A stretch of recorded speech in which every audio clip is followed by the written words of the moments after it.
Okay, everybody. Welcome to the All2ReelToo podcast. I'm your host, Michael E. Cullen II, and with me, as always, is my lovely and beautiful co-host, Matthew Haas. Thank you. It's a very nice compliment. Yeah, no problem. So, we're going to continue down the mountain of wonderful films that were direct-to-video sequels. This one, however, is a direct-to-video sequel to a film most people probably have never seen. The original is also direct-to-video. So. Yes. So, Matt brought this one to my attention. Years ago, he and I watched this movie called The ButterCream Gang, which came out in 1992 from Feature Films for Families or something like that. It's it's a religious-based film company. And so, in this movie, the ButterCream Gang returns. Here's the title. The ButterCream Gang in Secret of Treasure Mountain. Yeah. Okay. Not the. No, there's no the in there at all, except for at the very beginning. The ButterCream Gang. Yeah, that needed the, but not the Secret of. Yeah. The Treasure Mountain. I don't know. Anyways, so basically, here is the description on FamilyDVDonline.com, the official website where you can purchase this film, which is actually currently out of stock, though. It's out of stock. I'm going to repeat that again. This movie is out of stock. Okay, but for all of our fans out there, if you have just started listening to this and you have not yet seen the ButterCream Gang in Secret of Treasure Mountain, you can watch it for free currently on YouTube. And also the first one. And the first one as well. So you might want to catch up on those before you listen to this. I'm hoping they're still there. Who knows when you listen to this. If you're listening to this in the future, they might not be there anymore because YouTube sucks sometimes. Yeah. But so far they've allowed it to stay up there, so yeah. We'll see. And but this is the description on the official website. Eldon Flowers wants to be a hero. When he discovers part of an ancient Spanish treasure map, his imagination runs wild. Not only could he be rich, he could also help an elderly man who is about to lose his home. In his search for treasure, he discovers much more than gold and begins to understand what being a hero really means. Okay, so that's the... That's a very churched up description of what both happened. of us watched. Yes. I discovered another website, too. If you're familiar with the Internet Movie Database, you may want to look into this new website I discovered. It's called ChristianFilmDatabase.com. And they've got reviews of this film and other things and all the information that you would find on the Internet Movie Database, but all Christianized. Is that a word? Christianized? Yeah, I think yes, so. Yes, okay. Anyways, so this movie, it stars the wonderful actor Brandon Blazer, who has an awesome name, as Eldon Flowers, which is not an awesome name. No. He was in the first movie.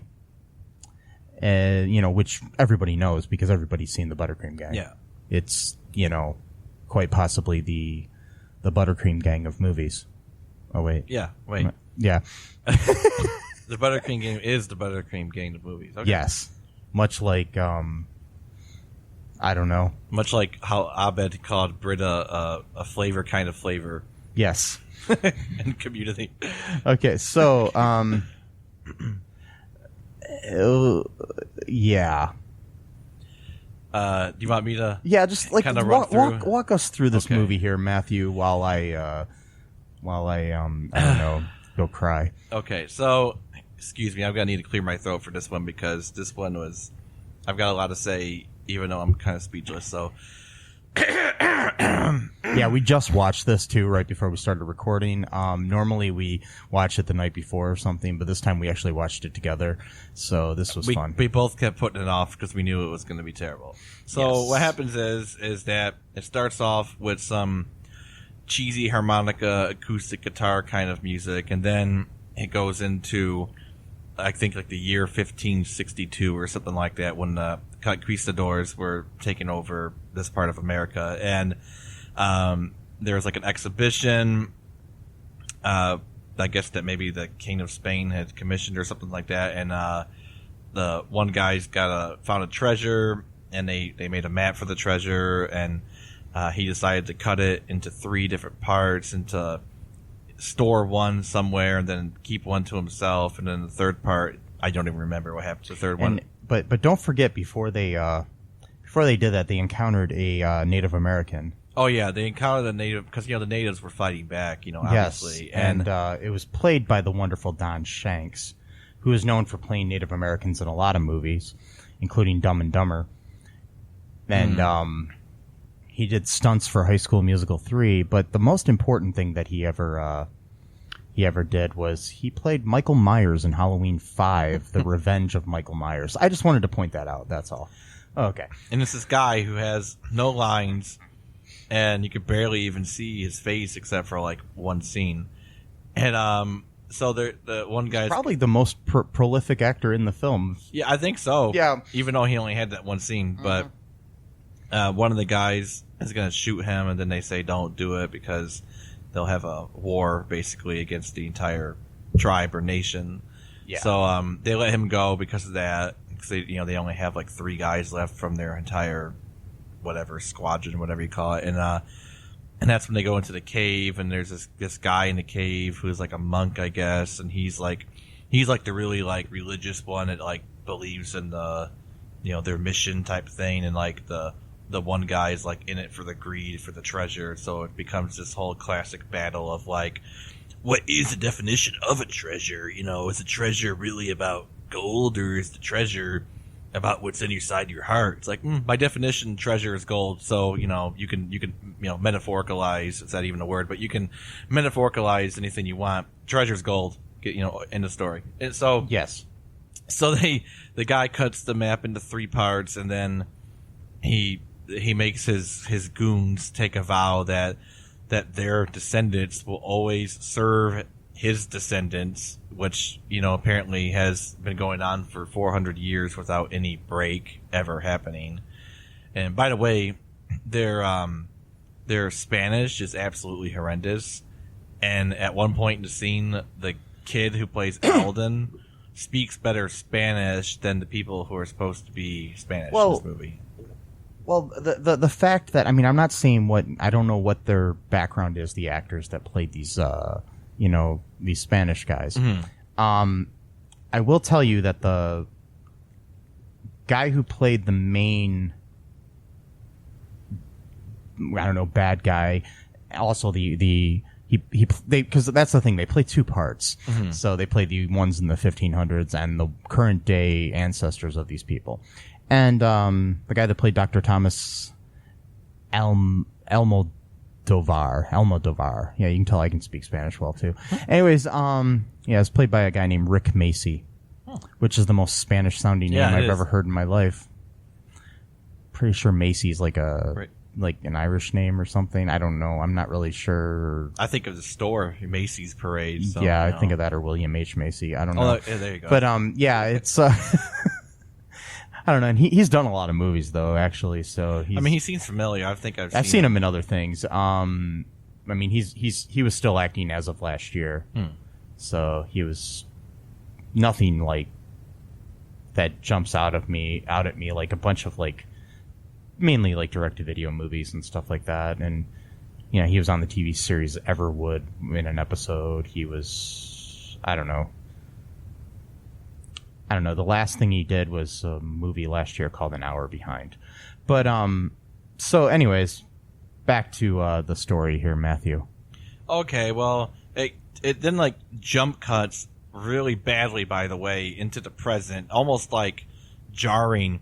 But again, we're talking about people that I don't think you're doing anything intentionally in this movie. So anything that might seem cool is probably an accident. So just to clarify, that is not a jump cut. Oh, it's not a jump cut. A jump cut would be where you're in the same shot and you just jump forward like into that scene. Into like like you're in the same shot and like somebody's standing one way. Okay. Yeah, I'm just saying for our film fans out there.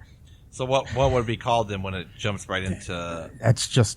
That's just a transition. Okay, well, it's harsh. A horrible, harsh transition. Yeah, very harsh transition because immediately Eldon is screaming as he's on like one of those tires in the water because there's like jet skis or whatever. Or yeah, but it cuts from like the Native American.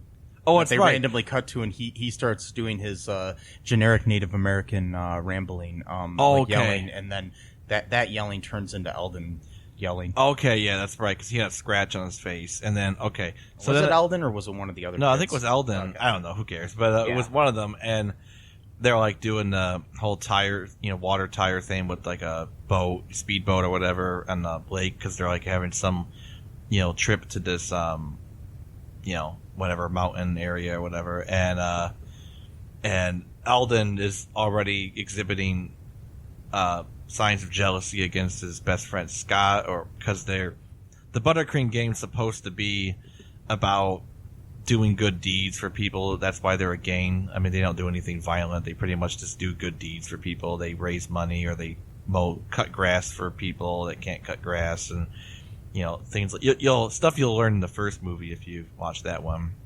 And in the first movie, which we highly recommend. We do highly recommend you watching both movies, preferably all at the same, one after the other, just to get it over with. But kind of like getting the shot or flu shot or whatever. Just kind of do it, get over with it. And in the first movie, Scott has to save their best friend Pete from the brink of self-destruction because he was the leader of the ButterCream Gang, or the founder, and then he had to move to Chicago to live with his aunt to sort of take care of her kids, I guess, because I guess her husband died or something like that, and she couldn't look after all of the kids at the same time, so they just sent her nephew to live there. I don't know.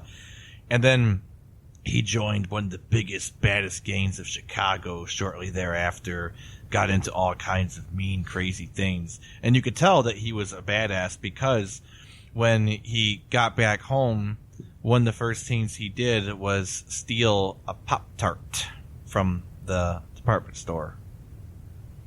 That's, when I think of like really bad gangs from Chicago, I'm thinking Pop-Tart stealers, I mean, that's what's always, leading the headlines. And, I've watched, WGN News and stuff. Mm-hmm. And every day they're like, there's another Pop-Tart, robbery going on right now as we speak. Somebody stole strawberry frosted Pop-Tarts. I think it was actually strawberry too in the movie. That's messed up. Ooh, I didn't even know that. Yeah, I think it was. That's just my favorite flavor. Yeah, so mine too.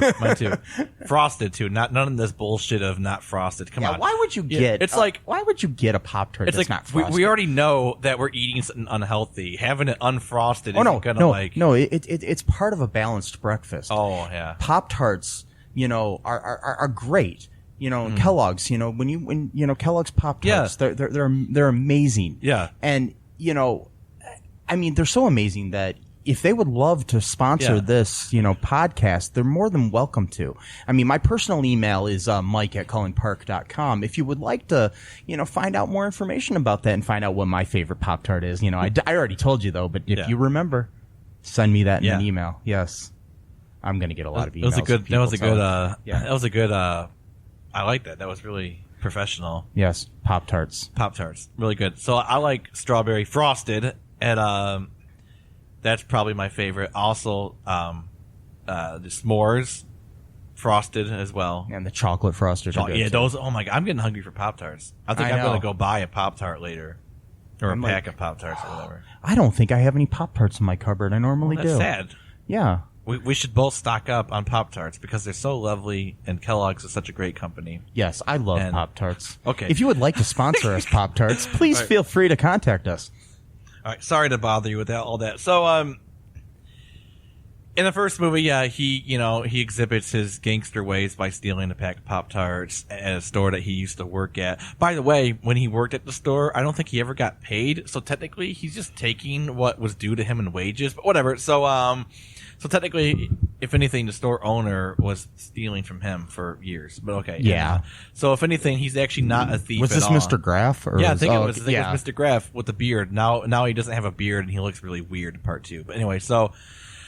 Pete is, he's basically having this bad time where he's becoming a bad guy, and Scott mainly throughout the first film has to save his soul. Basically, the other kids were involved, but he was mainly the hero. So that jumps right into part 2, where Eldon is seeing Scott continue to be the hero, and he wants to finally feel like a hero for a change. And then Scott, and yet the we never find out what happened to this Pop-Tart stealing kid. Yeah, Pete. Yeah, Pete got saved, and he went on to live a good life, and he even went on to be an advocate for remove kids from joining gangs and all this kind of stuff. And then he's just dropped off the face of the maybe he's just against gangs in general, including the ButterCream Gang. Yeah, maybe that's what it is. Yeah. So he does no gangs, not even good ones. Okay, so he apparently he's even against like the Black Panthers free breakfast programs. Like, nope, no breakfast for kids. Everything's bad. But and the Black Panthers weren't a gang. But anyway, I'm going off topic here. But so Scott's the hero again, and Eldon is, he's clearly showing signs that he doesn't like this. I mean, at one point when he thinks that he found some treasure, it turns out that it was just a bottle cap to a bottle of beer that was in Spanish. By the way, when they think it's a bottle beer cap, all of the kids shout in unison, "A beer cap!" Like that's some really weird thing, which leads me to believe they're part of a Christian cult that doesn't believe in drinking beer. Well, of course they are. I don't drink, but whatever. It's just a weird kind of reaction to have about that. Oh yeah.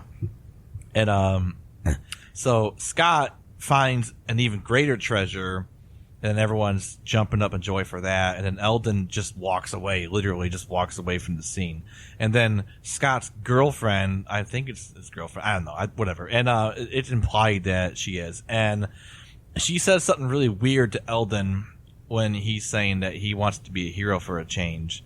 And mind you, Scott, her boyfriend, is the one that's always visibly the hero. She tells Eldon the real hero is the person that does things and nobody knows that they do them. So ipso facto, she's saying that her own boyfriend is not a hero. I mean, that's the only logical way to. Part of me wants to think that in the future, Eldon and her end up together. But we never know because they didn't make any. Yeah, no, this isn't one of the movies that ends in a kiss. No. Well, it doesn't end in a kiss, but there is a kiss in there that's very creepy. But anyway, yeah, we'll get to that. We'll get to that in a little bit because apparently people just don't know the boundaries. But okay, so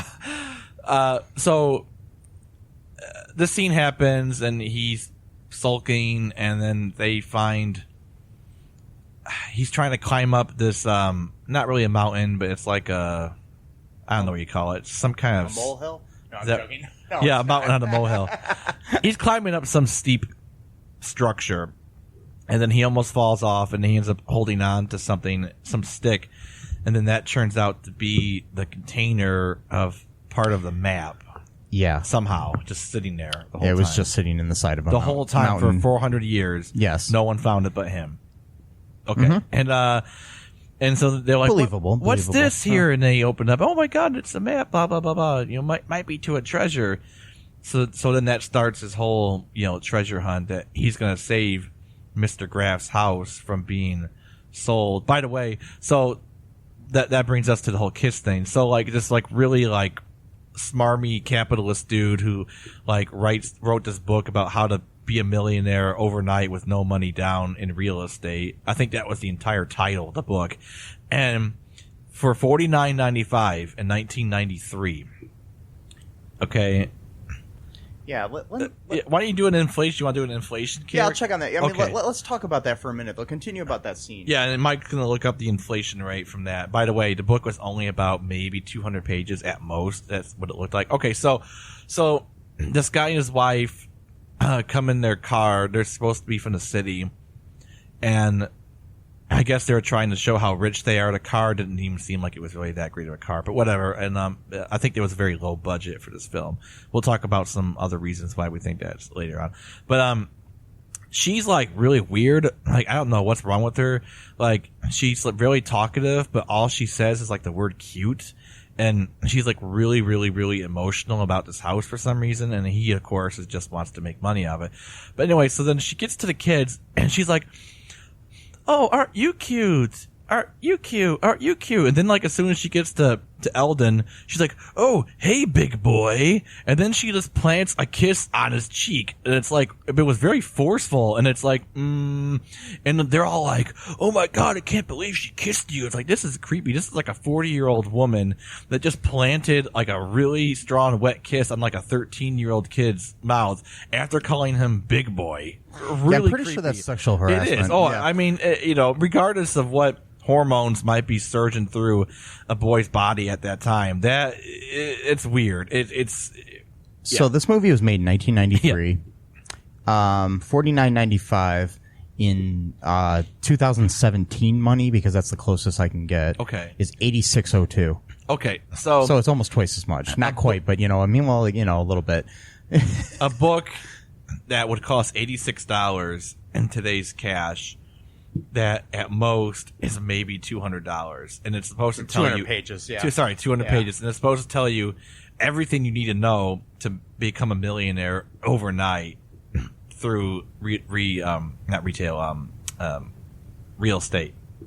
Overnight, 200 pages. That's what you need to know. So, well, it's like The Art of the Deal, the Donald Trump book. Yeah. Which you can now currently get for $1.99 on BarnesandNoble.com. Ugh. And I just had to look that up. So no thanks. Yeah, and I don't know. So I'll try to speed this up a little bit for you. Yeah. So that gives him the idea that he's going to try to find his treasure to save, Mr. Graff's house from being sold. And the theory is that it's a lot of gold, so it's going to be worth hundreds of thousands of dollars, if not more, in today's value. And then lo and behold, when they go to visit their guidance counselor, who knows what he is, he's a science teacher at the school, and then this Spanish guy... He's one of their uncle. I mean, they called him Uncle whatever at one point. So it's I think it's Eldon's uncle, actually. So... Yeah. Yeah, because in the credits he's credited as Uncle Will Duncan. Okay.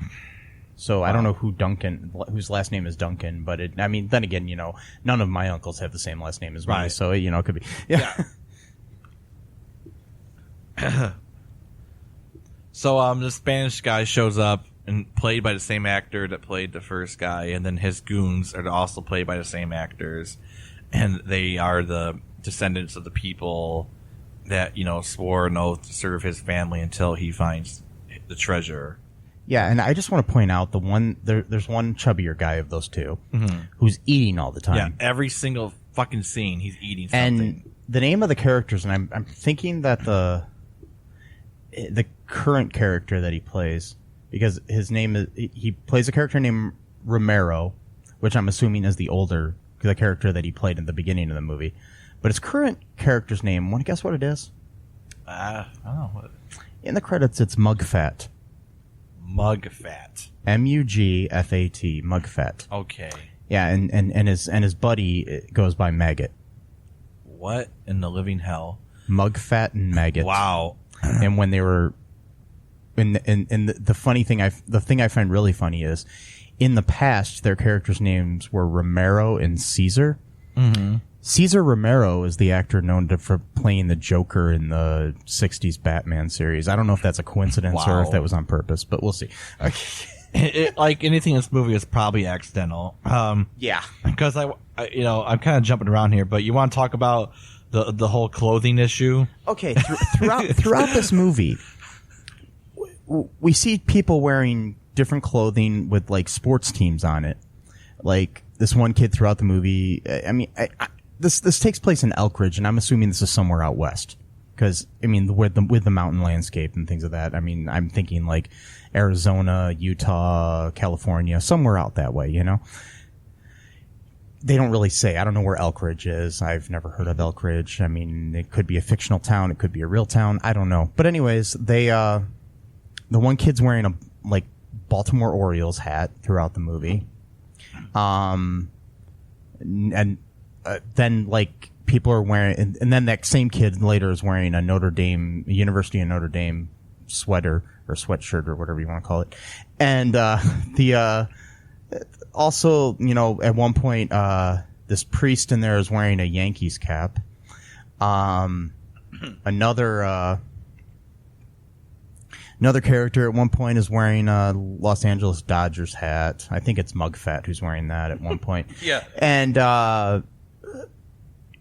there's at this one point where they're going off to look for the treasure. And this is completely coincidental, I'm sure. But it was interesting that what's the main kid from the first movie's name? Scott. Yeah. Scott is wearing a San Francisco 49ers hat, which is funny because, you know, the 49ers were the people that went out there for the gold rush in 1849 or whatever. And yeah, so I just wonder if that was on purpose or coincidental, much like the Cesar Romero thing. I don't know. I'm assuming everything in this movie was just accidental. It is. Sometimes you get lucky. I mean, that's what happens. I mean, it's nothing. Yeah. So I mean, I don't know. So what else happened in the plot here? Let's see if I can remember. So, oh yeah. Towards the beginning of the movie too, there's a character that disappeared. Did we talk about him at all? You called the mustache. Oh yeah. Okay. There's a guy when they're first, you know, when they first find the treasure map and stuff like that. This guy who's got like a porn mustache and everything, and he's wearing like a Hawaiian shirt and a baseball cap and everything. You know, and it's like a store-bought Magnum PI, basically. Yeah. I was really hoping that he would be more important. Yeah, to the story. Me too. But he just disappears. He's there for like the beginning of the whole treasure thing. Like he was there when they found the map, and then all of a sudden he's just gone. So I can only assume that maybe the Spanish guy killed him or something like that. I don't know. He appeared later at the end of the movie. I see him in one shot. Oh, really? Yeah. So yeah, well, he must have been shooting pornos at different. You know, he had to leave for a while, or he had to go off to, I don't know, be Tom Selleck's stunt double. Yeah, I don't know. Hi, folks. This is Michael E. Cullen II from the podcast that you're listening to right now, along with manager Matthew Haas. You got promoted? Yes. Damn it. Okay, anyways, folks, do you like the show Superstore? Well, I don't know. I asked the folks and nobody's answering me. Because they're not here. Oh, but we love damn it. Yeah, we love it, though. Okay, folks, if you like it as much as we do, you're really going to like the Super Story podcast, which is a podcast where Matthew and I go episode by episode and give our little opinions and thoughts on it. Sometimes we have guests, sometimes we don't. Just depends on how we're feeling. Yeah. And, so if you like this podcast and like our little crazy banter, then you should definitely check this out. Or I might get sad. And when I get sad, it gets pretty sad. Yeah, so I can't deal with him when he's sad. Yeah, no one can really. So, yeah. So check out Super Story Podcast right here where you get this podcast, Super Story Podcast. A respectable minister takes charge and leads head-on. Minister Dobble Trike may be the foremost politician of textiles. As a minister, I have the utmost sensitivity to these situations, and if anyone's sensibilities were harmed, I would have sensed it. But his petty ambitions will almost certainly lead us to unknown danger. How dare you, sir! Unknown danger has its potential for profit. It's exotic. You can hear Minister Trike and his antics in the radio comedy Magus Elgar. Visit MagusElgar.com to download your copy today. So,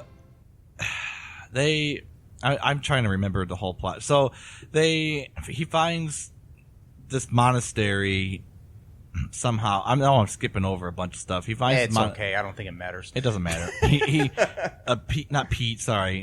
Eldon finds this monastery where he thinks that he's going to find more information on the treasure. And he meets this monk who's like really, really nice to all the kids. I mean, he's like chopping bread for them, giving them jam, milk, all kinds of food, soup.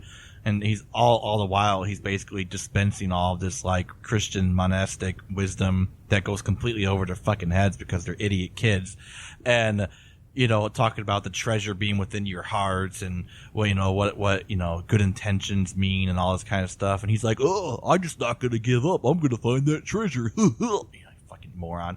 And, so, you know, they leave his home completely missing the point of everything he told them and taking everything literally, which of course this is often a community that tends to take things very straightforward. Like, look to the light.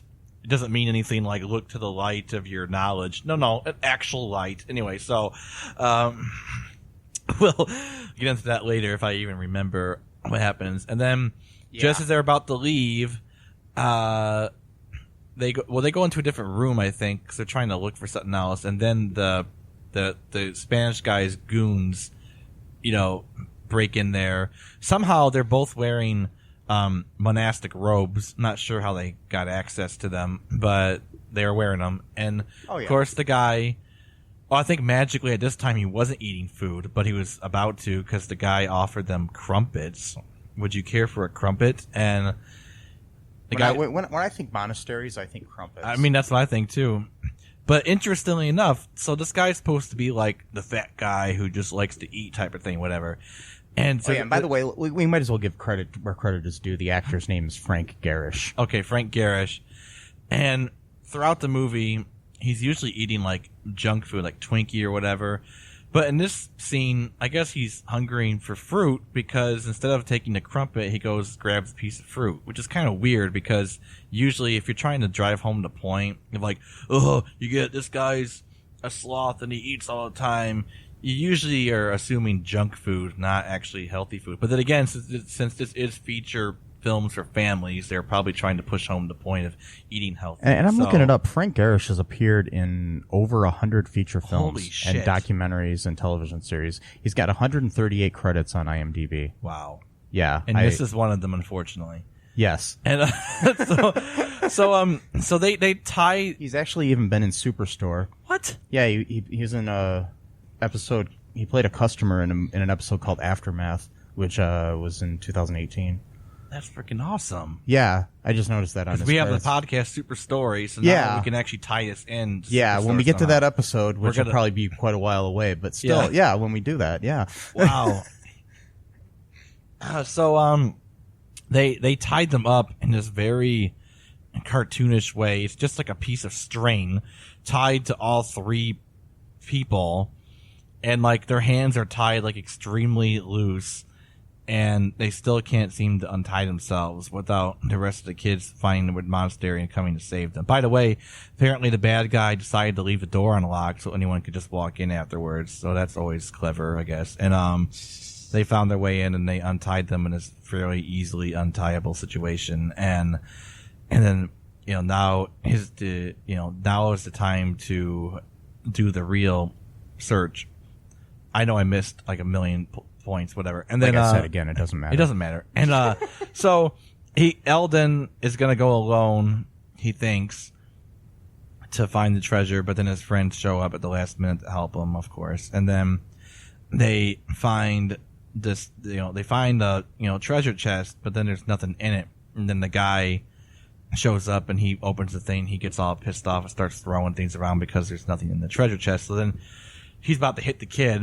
So now we got child abuse in two forms in this movie. We got sexual child abuse from the woman planting kiss, calling the kid big boy.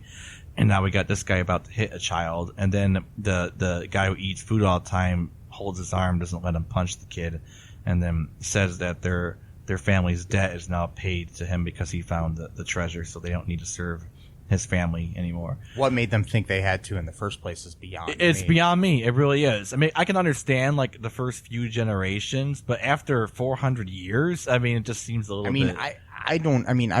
guess they have a better family history. I mean, I don't even know beyond 2 generations the name of any of. I mean, I don't know the name of my great grandfather. You know, I know the name of my great grandfather, but beyond that, I don't know. I'm at a loss too.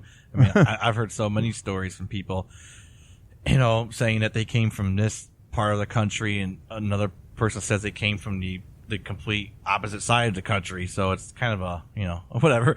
Yeah. And kind of a you know, a wide gap of, she's like, oh yeah, they came from here, but oh no, they came like 5,000 miles away. Okay. And so,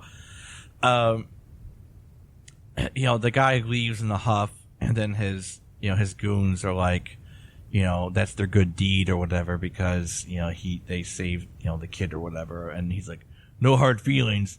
He's like, yeah, no hard feelings. It's like, how is it no hard feelings? They broke like numerous state and federal laws. They broke into a high school right there. That should get them in trouble, jail time at least. Oh yeah. They tried to steal something from said high school. Then they were chasing the kids that caught them and threatening to hurt them. So now we got, again, child abuse again.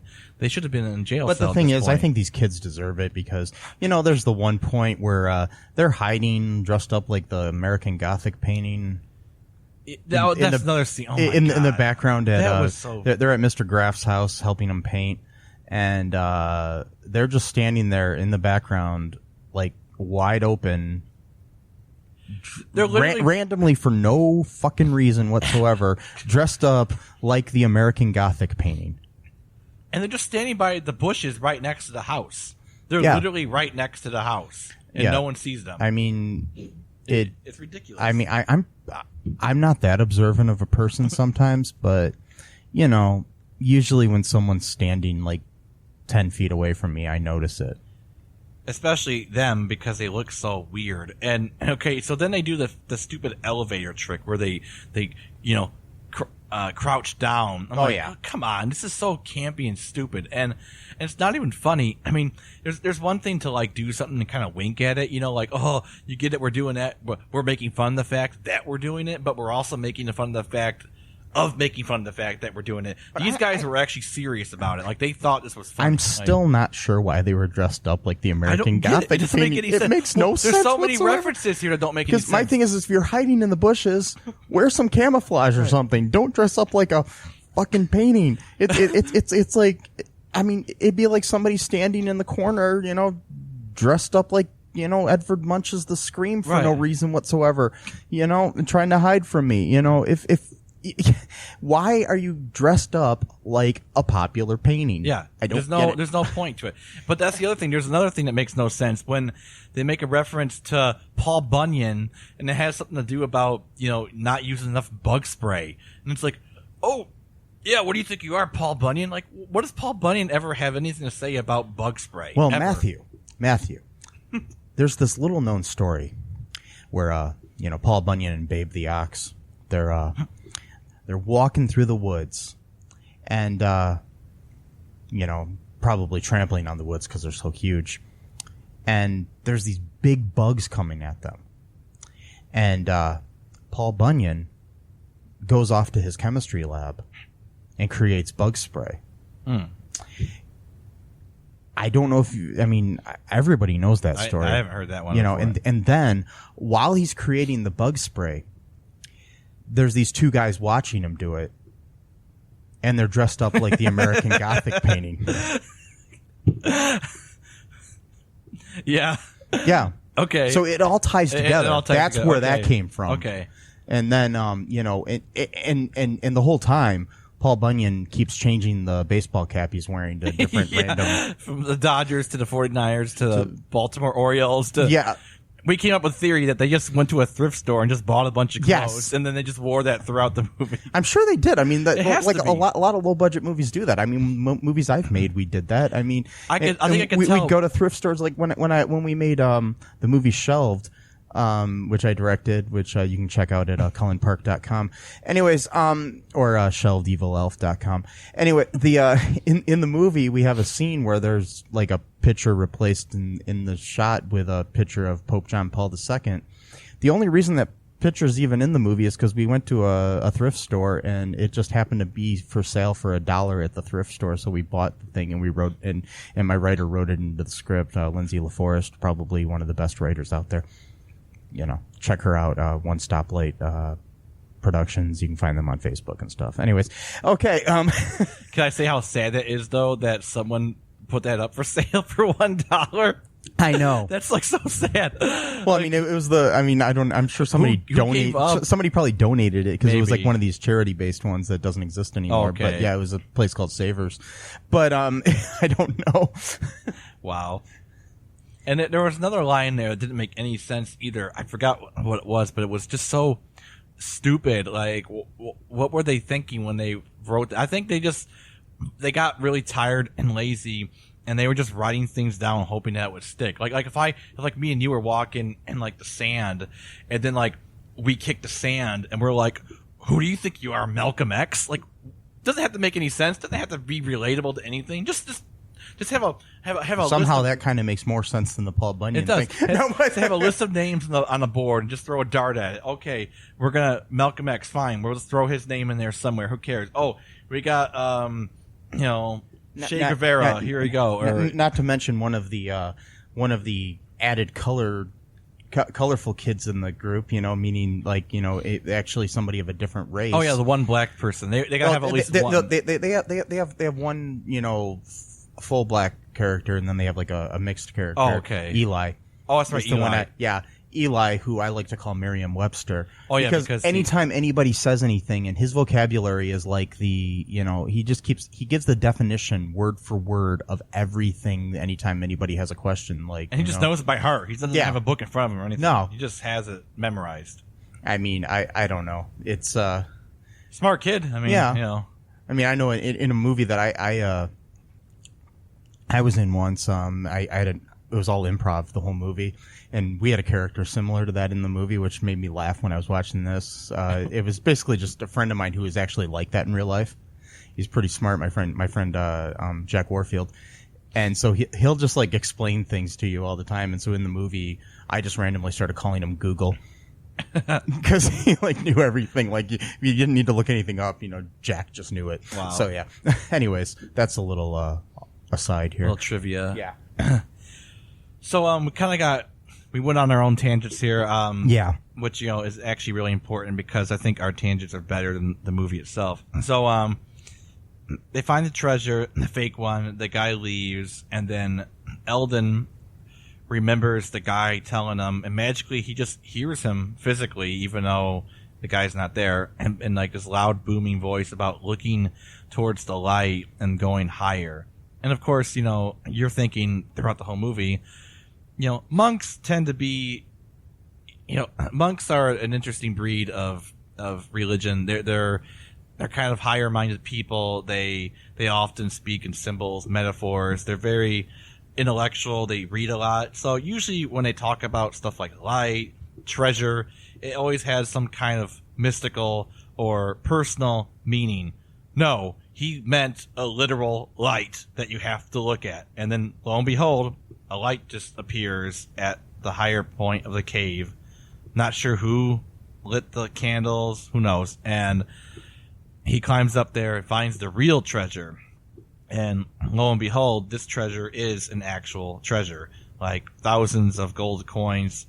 Each one's probably worth $1,000 at this point easily for how rare and old they are. But then somehow the bad guy shows up again, even though he left. I'm not sure how he got back, but okay. And he's gonna, try to steal the treasure back from the kid. And then for no apparent reason, an avalanche happens at that exact point in time, just by sheer chance. And they're fighting over the treasure. The Spanish guy ends up losing his foot and ends up hanging on to the edge of the landing, and then the kid's gonna try to save him, but the guy's so obsessed with his family's treasure that he demands that he saves the treasure instead of him, but then says we'll split it.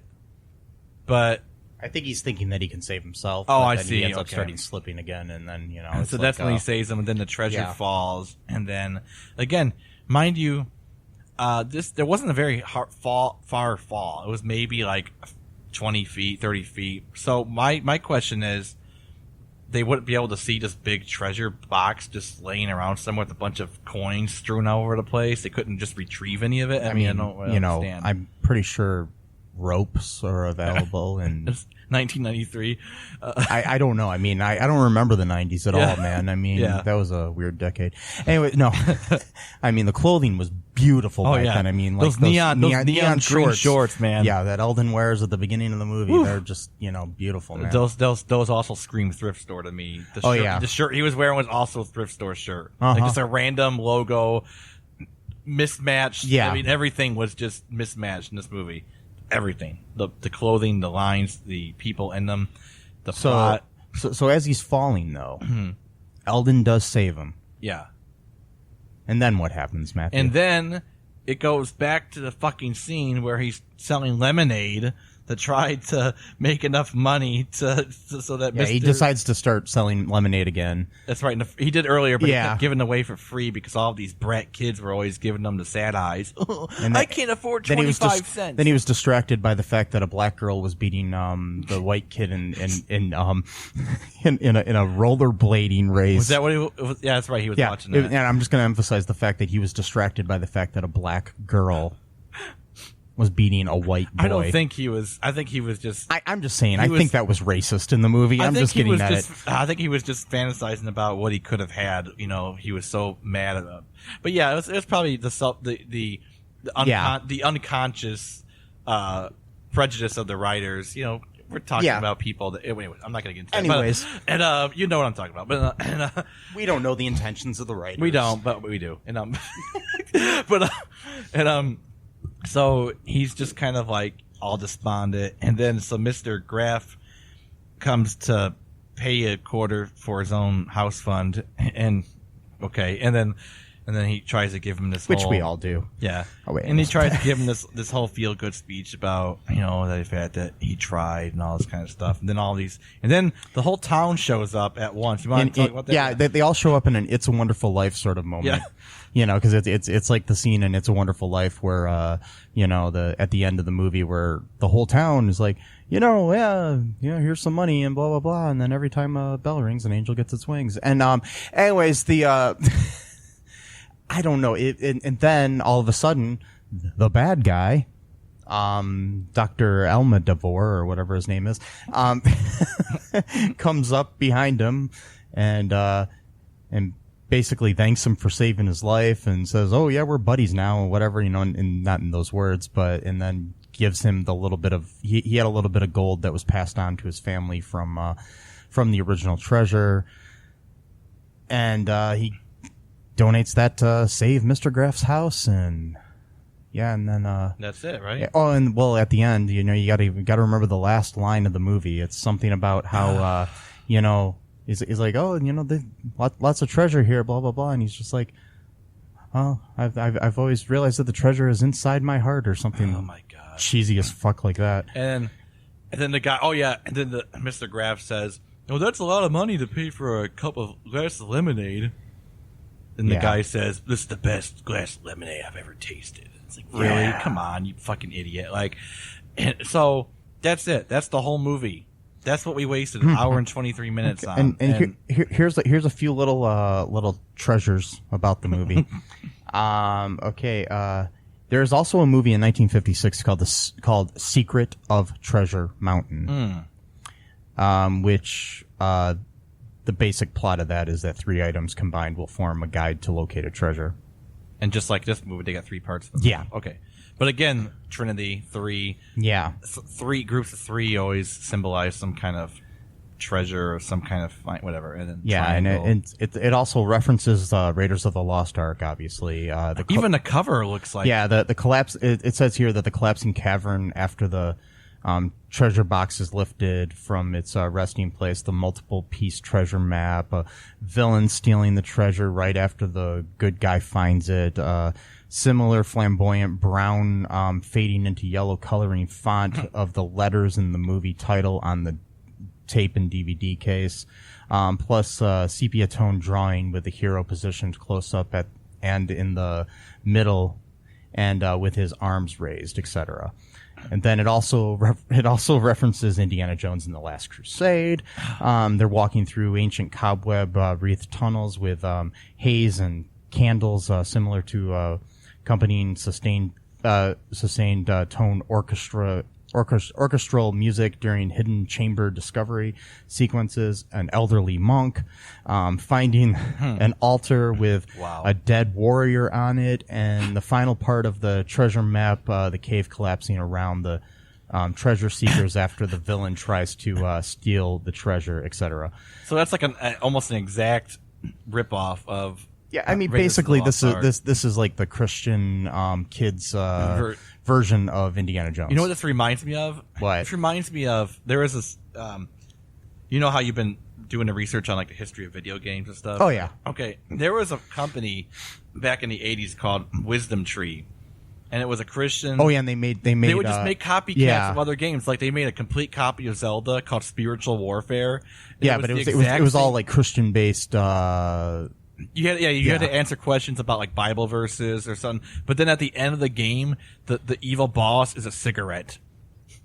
You know, don't smoke, kids. That was the whole lesson. You know, you got this great character in Zelda that you have to kill. No, in this game, you kill a fucking cigarette. Not a box, not a case of cigarettes, just one giant cigarette. And but they also made like other games that were like complete copies of they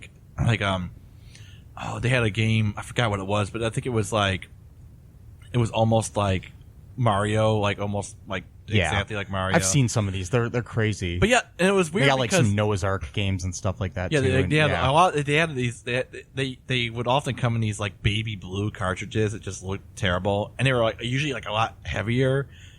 And it was because they weren't actually licensed by Nintendo. But they would still play like in the NES. Yeah, because back in the day, they couldn't figure out how to make it so you couldn't have cartridges.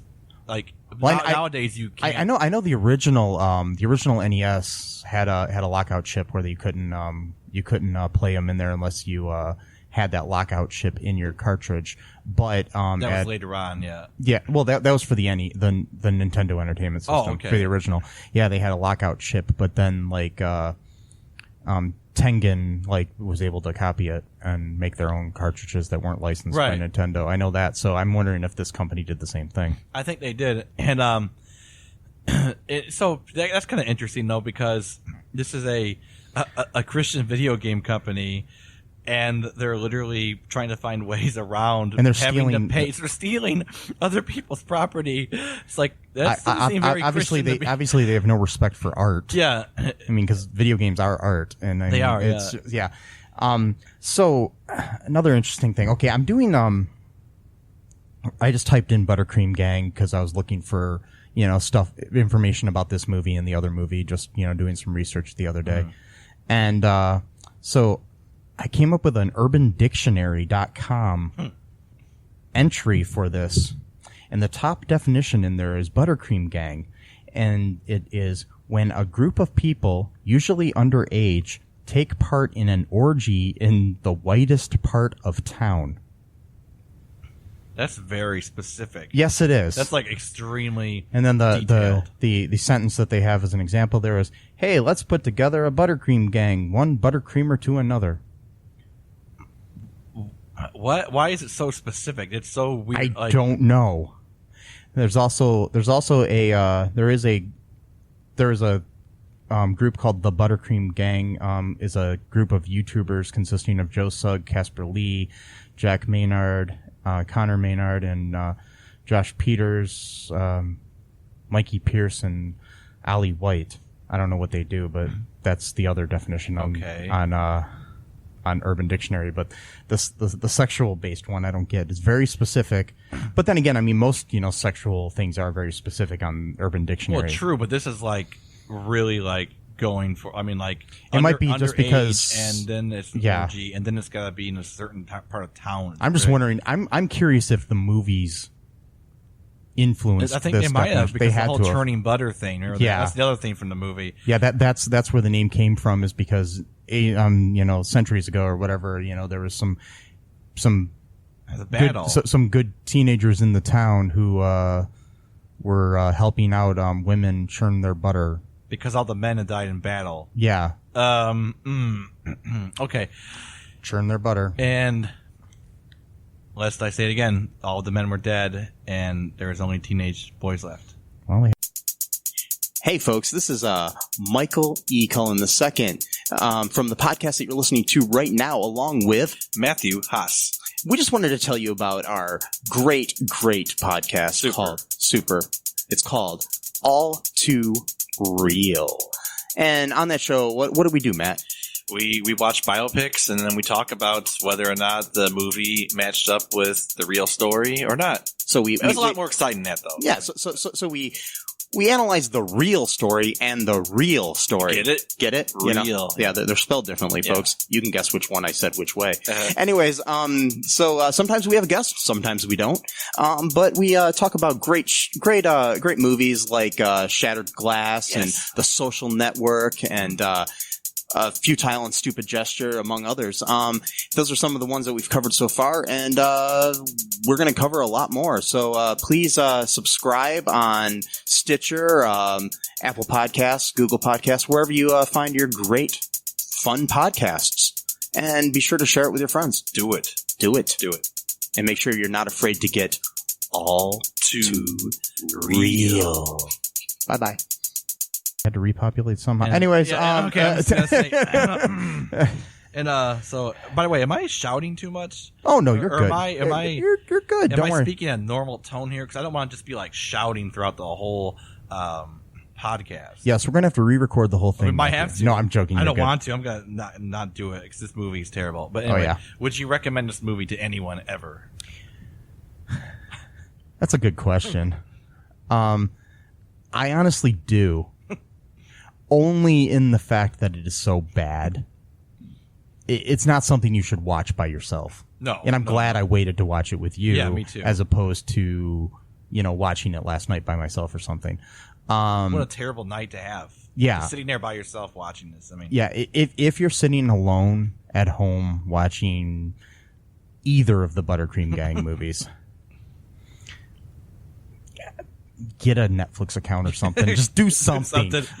By the way, so my friend Aaron came up with a great saying. He said, like, this, instead of Netflix and chill, this is YouTube and hang yourself or something like that. Because yeah. It's so terrible. It is. Like, I mean, it's for free on YouTube. And by the way, when I say it's for free, YouTube itself did not upload this. I mean, some user uploaded this movie on their own account. And the people at the films for family, I don't know, the feature films for families have not taken it down yet. So, if you happen to be listening to this podcast, the people at the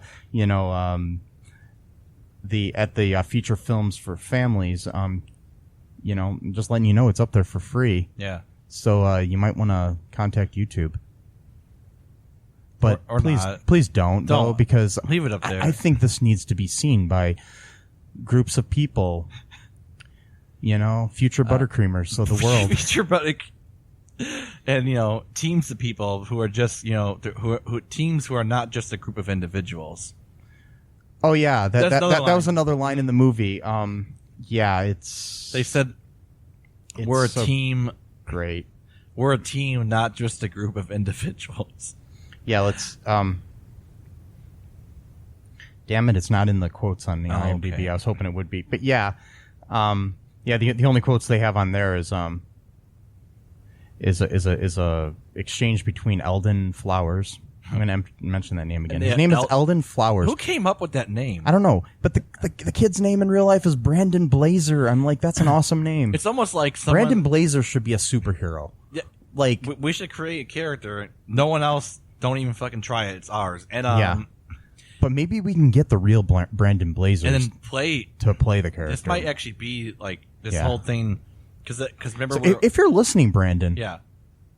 which you might be, because if this comes up, this will probably be like one of the only podcasts out there about the ButterCream Gang. Yeah. Well, So yeah, you never know. That probably might not. be, but it Might might be not be. two But or three. I mean, there's millions upon millions of Right. podcasts out there.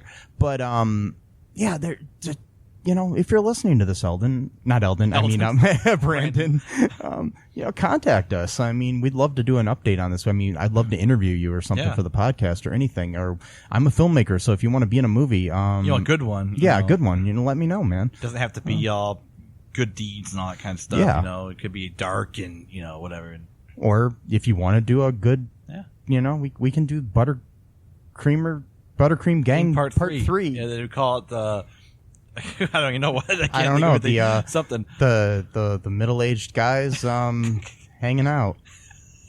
It sounds terrible. Yeah, no, that's not a good title. The ButterCream Gang returns in. There you go. Returns and the secret of the piece of shit. No. The secret of middle age. There we go. ButterCream Gang returns and secret of middle age. And, not the secret of middle age, but the secret of middle age. And the secret is that they can't eat butter anymore because they have too much high cholesterol. Yeah, so. they go to the doctors and they're like, "I know you're a member of the ButterCream Gang, but you can't. But you really can't have any more buttercream. You've had too much in your life. You have to stop now." And what about butter beer? No.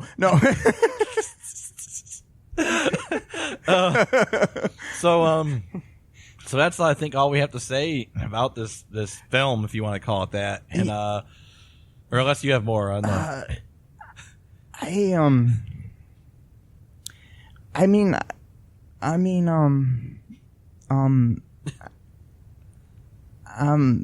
No, I don't. I mean, what left is there to say? I mean, what is there to say? I mean, I will tell you this: they were robbed that year at the Oscars. Oh yeah. It was a total sham.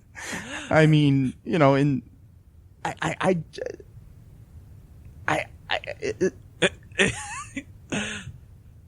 By the way, I've got Turbulence 3 just sitting on that stool right there. That's another movie we're going to do one of these days. Yeah, of course.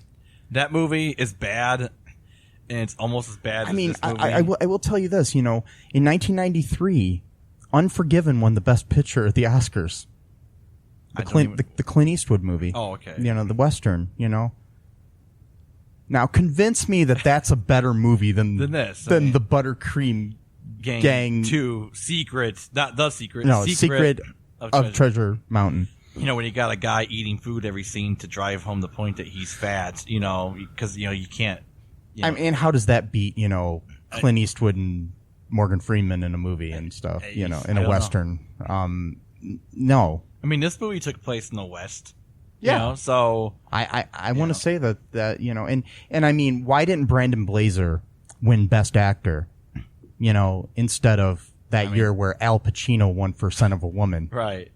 I mean, with those neon green shorts and that white T-shirt with the faded logo. Freaking Al Pacino played a blind dude who say hoo-ha. Yeah, he's got a nice fancy car. Yeah. Ooh, blah blah. Crap. Come on, stupid. Yeah, no. That should have been Brandon Blazer. So, Brandon, I think you got robbed. If you're listening to this. Yeah, and I think you have possibly the coolest name of all time. Yes. Like, whoever your parents are, they're fucking rock stars for naming you that. Like, yeah, I mean, I really hope that's your real name and it wasn't a stage name, because Brandon Blazer is just awesome. And sadly, Brandon has not done any movies besides these two. Yeah, that's it. Yeah. 2 ButterCream Gangs. Mm-hmm. I mean, they don't even have a trilogy. At least make it a 3. Nope. No trilogy. And I mean, we were just talking about Clint Eastwood, but the director of this movie, Scott Swafford, he recently directed an episode of the TV series Web of Spies. Okay. What has Clint Eastwood done since 1993? Right. Well, a lot of things, but. Oh, yeah. Shit. Gran Torino. Probably a movie every year. Yeah. And, he's won several awards since then. Okay. Yeah, anyways, yeah. Bridges of Madison County. That was kind of a big deal for him because he usually did really gritty, That's a violent good movies. movie. And then he did this movie that's a good movie. Not violent whatsoever. I cried at Bridges. Really? I never watched Anyways, it. Okay. I never read the book either. But not my style. But oh man. Anyways, I think we should end now. Yeah, I think we've been talking for an hour and a half. For this stupid movie. Just remember that ButterCreamers never They never give up. They never give up. Nor should they. No, don't ever give up. I'm still waiting for ButterCream Gang 3. We should make it. We should. We should be the ones to make it. If we could actually do this would be the most hilarious thing ever. If you're out there, Brandon Blazer, I want you to be the star, the hero of this one. You could write the script with us and the plot and everything. Yes. Talk to us. This could be hilarious and awesome at the same time. Please, Brandon Blazer, reach out to me. My email is mike@cullenpark.com. Also, if you were with the wonderful people at Kellogg's, please reach out to me there too as well, Anyways, I guess that's all for the All2ReelToo podcast tonight. Bye. Bye. Have a good one. Thanks for listening to All2ReelToo podcast, a Cullen Park production. Produced and edited by Michael E. Cullen II. Music by Matthew Hawes. Subscribe and share the show. Visit us at cullenpark.com.